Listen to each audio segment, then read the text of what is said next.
Hello everyone, welcome back to Ideal Educational Hub. आज हम देखेंगे कॉजेटिव वर्ब्स। वैसे तो ये टॉपिक जूनियर क्लास का है, लेकिन सीनियर क्लासेस में भी ये अभी बहुत ही बच्चों को क्लियर नहीं होता है। हम लोग क्लास सेकंड थर्ड में पढ़ते हैं प्रश्नार्थक क्रिया। ठीक है, इसी प्रश्नार्थक क्रिया का इंग्लिश क्या है? Causative verb. मतलब ऐसे वर्ब्स जहां पे हम खुद ना काम करके दूसरे से काम करवाएं। फॉर एग्जाम्पल, मैंने कहा कि मैं उससे अपना होमवर्क करवाता हूं।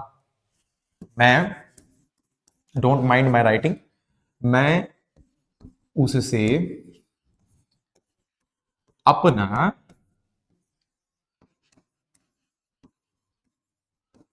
होमवर्क करवाता करवाता हूं। अब यहां पे मैंने ये नहीं कह रहा हूं कि मैं अपना होमवर्क खुद करता हूं, मैं अपना होमवर्क करता हूं, वह होमवर्क करता है, या फिर हम होमवर्क करते हैं। ऐसा कुछ नहीं है। इसमें क्या है? मैं उससे अपना होमवर्क करवाता हूं। ठीक है, यहां पे करने का, होमवर्क करने का काम कौन कर रहा है? वह कर रहा है, ही कर रहा है। ठीक है, लेकिन उससे करवाने का काम कौन कर रहा है? मैं। तो ये जो वर्ड है करवाता हूं, जहां पे भी आपको ऐसे वर्ड देखने को आए, करवाता हूं, देने देता हूं, ठीक है, इस तरह के वर्ड्स अगर आ रहे हैं इन द सेंस, अगर हम शॉर्ट में कहें तो करना, कराना के सेंस में अगर कोई वर्ड आ रहा है, कराना, to tell someone to do something, कराना के सेम सेंस में अगर कोई वर्ड आ रहा है, तो उन सभी को हम किसके अकॉर्डिंग चेंज करते हैं? पॉजिटिव वर्ब्स में इंक्लूड करते हैं, और उनको हम वहां पे हम पॉजिटिव वर्ब्स का इस्तेमाल भी करते हैं। पॉजिटिव वर्ब्स होते कौन कौन से हैं? तो basically there are three kinds of positive verb, get, make and have. ठीक है, इनके अलावा help and let positive verbs को भी, इनको भी माना जाता है कि ये भी क्या है? आपके पॉजिटिव वर्ब्स में है। फिर से एक बार समझ लेते हैं पॉजिटिव वर्ब्स होते क्या हैं। अगर it is form from the word cause, okay, so if we cause someone to do something, जैसे कोई गाना गा रहा है, तो मैंने कहा कि वह गाना गा रहा है, और मैं अगर उससे गवा रहा हूं, तो मैं क्या कर रहा हूं? I am just causing him to sing the song. So मैं क्या कर रहा हूं? मैं खुद ना काम करके दूसरे को प्रेरणा दे रहा हूं कि आप काम कीजिए। इसीलिए इसका हिंदी में क्या नाम होता है? प्रेरणार्थक क्रिया। ठीक है, ये हमारे पॉजिटिव वर्ब्स हो गए। इन पॉजिटिव वर्ब्स अगर हिंदी में कभी आते हैं, तो हम कैसे उनको ट्रांसफॉर्म करेंगे इंग्लिश में? ठीक है, कैसे उसका इस्तेमाल करेंगे, कहां पे कौन से पॉजिटिव वर्ब का इस्तेमाल करना है? ठीक है, इसका स्ट्रक्चर के थ्रू हम थोड़ा सा एग्जांपल्स में देखते हैं। पहला है गेट। गेट के दो स्ट्रक्चर्स होते हैं। ठीक है, एक गेट, सब्जेक्ट प्लस गेट। अब वो किसी भी टेंस में हो, जैसे लास्ट में अगर कोई भी सेंटेंस आ रहा है, जैसे कि मैं उससे अपना काम करवाता हूं, मैंने उससे अपना काम करवाया, वह उससे अपना काम करवा रहा है। अब यहाँ पे जितने भी हैं, आप सबके लास्ट में कुछ ना कुछ अलग है। जैसे कि वाह या आ रहा है, एक में रहा है आ रहा है, एक में आ रहा है ता है, मैं अपना, वह उससे अपना काम करवाता है। तो ये सब अलग अलग टेंसेस को रिप्रेजेंट कर रहे हैं। तो जो भी टेंस को वो रिप्रेजेंट कर रहा है, उस पर्टिकुलर टेंस का जो भी वर्ब फॉर्म होगा, वो वर्ब फॉर्म हम गेट के साथ इस्तेमाल कर देंगे। Then the direct object, DO, that is direct object. Direct object किसे कहते हैं? जो भी नॉन लिविंग ऑब्जेक्ट होते हैं, उन्हें हम डायरेक्ट ऑब्जेक्ट कहते हैं। For example, I wrote letter, I wrote letter to him, मैंने उसको एक पत्र लिखा। And now we here we can see that the letter, the word letter is what? Non living, and the word him is living. Okay, so हमारा जो living object होता है वो हो जाता है indirect object, indirect object. And जो हमारा नॉन लिविंग ऑब्जेक्ट होता है, ये होता है हमारा डायरेक्ट ऑब्जेक्ट। क्यों इसको डायरेक्ट कहते हैं और क्यों इसको इनडायरेक्ट कहते हैं, we will get to know that in some other video of Ideal Educational Hub. Till then, so direct object हम पहले लिखेंगे। डायरेक्ट ऑब्जेक्ट अगर हम पहले लिख रहे हैं, यहां पे आपका थोड़ा सा ट्विस्ट है। अगर हम कभी भी गेट के साथ डायरेक्ट ऑब्जेक्ट लिखते हैं, तो उसके तुरंत बाद जो भी वर्ब आपका आ रहा है, एक्शन वर्ब जो भी है, उसको हम वर्ब के थर्ड फॉर्म में लिखते हैं, थर्ड फॉर्म में लिखते हैं। इन केस अगर आप थर्ड फॉर्म में लिख रहे हैं, तो उसके बाद आपको यहाँ पे पैसिव वॉइस का उसको थोड़ा सा स्ट्रक्चर देना पड़ता है। मतलब कि यहाँ पे हम बाई प्लस इनडायरेक्ट ऑब्जेक्ट जो है वहां पे नोट करेंगे। वहीं इसके ठीक अपोजिट, अगर हम कभी भी गेट के साथ इनडायरेक्ट ऑब्जेक्ट लिख रहे हैं, तो यहां पर हम टू प्लस वर्ब का इस्तेमाल करते हैं। टू प्लस वर्ब, ये टू किसको रिप्रेजेंट करता है? प्रीपोजिशन को?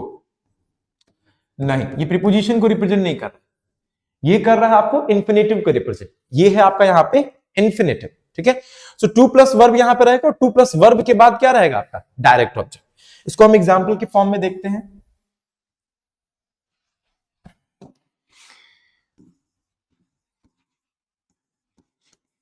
उसने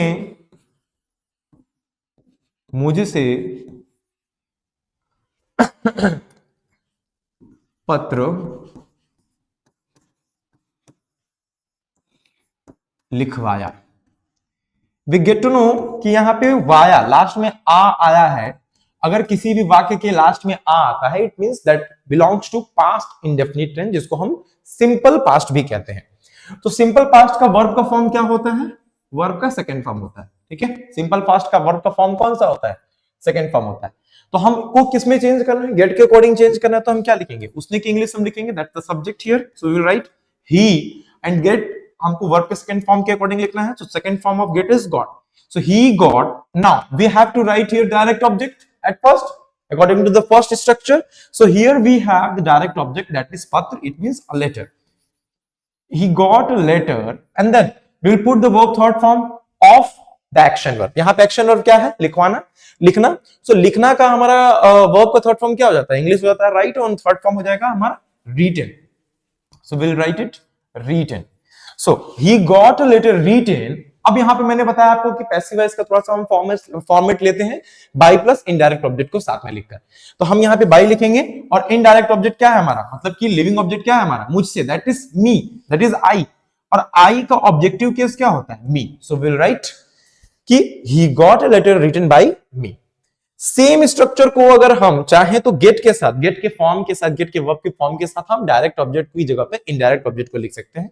that means we will write he got me to write a letter. He got me to write a letter. उसने मुझसे एक पत्र लिखवाया। So here we have one example with out of which we can make two sentences in English by just replacing direct object to indirect object and indirect object to direct object. Direct object को आगे पीछे करके हम एक ही structure से दो structure बना सकते हैं। We'll see one more example. Let me add a page.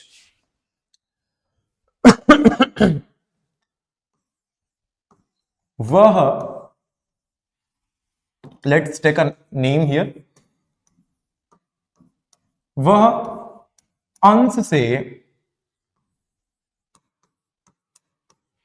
It's a very boring example, खाना बनवाता है। सो वी विल राइट कपड़ा धुलवाता है। We will write put, obviously लड़का काम कर रहा है तो लड़की से काम करवाया जाए, धुलवाती है। हियर वी हैव ती है, दैट मीन्स ये आपका आएगा प्रेजेंट इंडेफिनिट टेंस में, प्रेजेंट इंडेफिनिट टेंस जिसको हम सिंपल प्रेजेंट भी कहते हैं। सो हमारा प्रेजेंट इंडेफिनिट टेंस हम यहाँ पे हमको दिख रहा है। अब हम क्या करेंगे? हम इसको वापस से अपने इसी स्ट्रक्चर के हिसाब से चेंज करेंगे। ये जो हमारे स्ट्रक्चर है, इसको मैं हाईलाइट कर दूं थोड़ा, ये जो हमारे स्ट्रक्चर है, इन्हीं स्ट्रक्चर के हिसाब से हम इसको चेंज करेंगे। लेट्स सी, वह अंश से कपड़ा धुलवाती है। तो here we have a female part, that is she. So obviously we will write she. T है, इसका मतलब हमको क्या करना है? हमको गेट का प्रेजेंट इंडेफिनिट फॉर्म लिखना है। प्रेजेंट इंडेफिनिट फॉर्म का मतलब क्या हुआ? We will write the SES form of get. So obviously it ends with T, so we will write S. She gets. अब हमको क्या लिखना है यहां पर?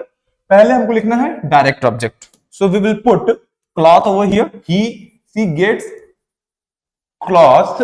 She gets cloth. अब हमको क्या लिखना है? हमारा जो एक्शन वर्ब है उसका वर्ब का थर्ड फॉर्म लिखना है। So will write washed by Ansh. Alter करते हैं इसको, so we can write she gets Ansh to wash cloth. Both have the same meaning, okay. चाहे हम लिखे कि she gets cloth washed by Ansh या she gets Ansh to wash cloth, दोनों same meaning देता है। क्या होगा कि वह अंश से कपड़ा धुलवाती है। So we got to know कि गेट जो है वो दोनों ऑब्जेक्ट के साथ काम करता है, डायरेक्ट ऑब्जेक्ट के साथ भी और इनडायरेक्ट ऑब्जेक्ट के साथ भी। अगर हम डायरेक्ट ऑब्जेक्ट लिखते हैं so we will put verb third form over here. अगर हम इनडायरेक्ट ऑब्जेक्ट लिखते हैं तो we will put infinitive over here. दूसरा एग्जांपल देखते हैं, make. It will be the last part of this video. Make, अगर कभी भी आपको अगर मेक का इस्तेमाल करना हुआ तो मेक ऑब्वियसली वही सेम फॉर्मेट रहेगा जो गेट के साथ रहा। अगर गेट आ रहा है किसी भी टेंस में आ रहा है उस टेंस के हिसाब से हम चेंज करेंगे। सिमिलरली मेक आ रहा है किसी भी टेंस में आ रहा है उस टेंस के हिसाब से हम चेंज करेंगे। अगर प्रेजेंट इंडेफिनिट में है तो मेक्स और मेक, पास्ट इंडेफिनिट में है मेड और डिड के साथ मेक, अगर कॉन्टिन्यूअस में है तो is making, are making, am making हो जाएगा। ठीक है, इस तरह से हम टेंसेस के अकॉर्डिंग चेंज करेंगे। One more thing is to be focused कि मेक के साथ आप इनडायरेक्ट ऑब्जेक्ट को नोट करेंगे। ठीक है, उसके साथ मैक्सिममली इनडायरेक्ट ऑब्जेक्ट आता है, that means some person would be mentioned here, कोई ना कोई यहां पे पर्सन मेंशन होगा। और उसके साथ इस्तेमाल होगा बेयर इन्फिनिटिव।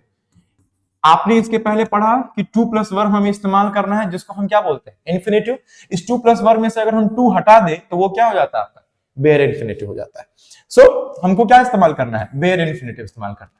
कुछ लोग इस पॉइंट पे कंफ्यूज होते हैं कि बेयर इन्फिनिटिव और वर्ब के फर्स्ट फॉर्म में डिफरेंस होता है कि नहीं होता। ऑब्वियसली डिफरेंस होता है। बेयर इन्फिनिटिव जो है वो आपका नॉन फाइनाइट का पार्ट है, और वहीं जब हम वर्ब के फर्स्ट फॉर्म पे आएंगे वो प्लूरल फॉर्म होता है वर्ब का, तो वो आपका फाइनाइट वर्ब का पार्ट होता है।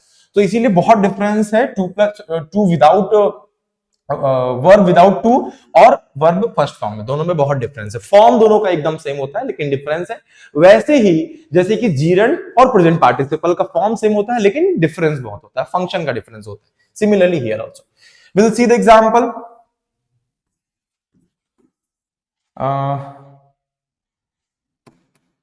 will not take any name this time।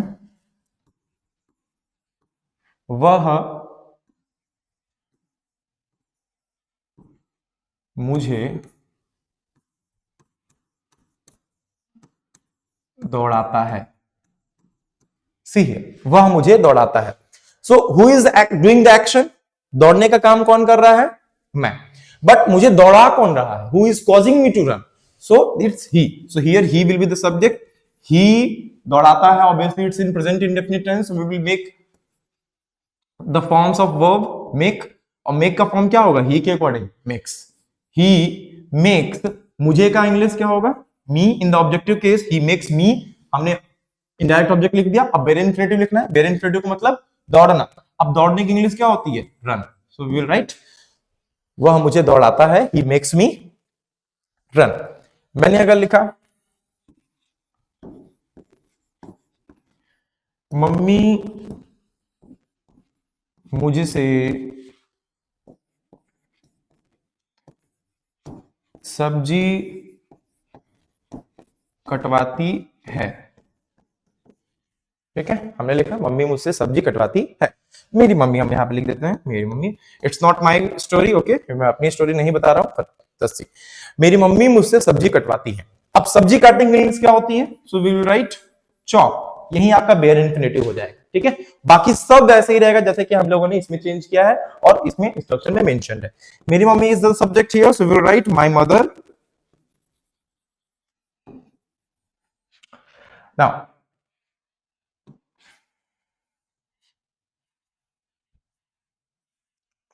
let's erase it, better to erase it।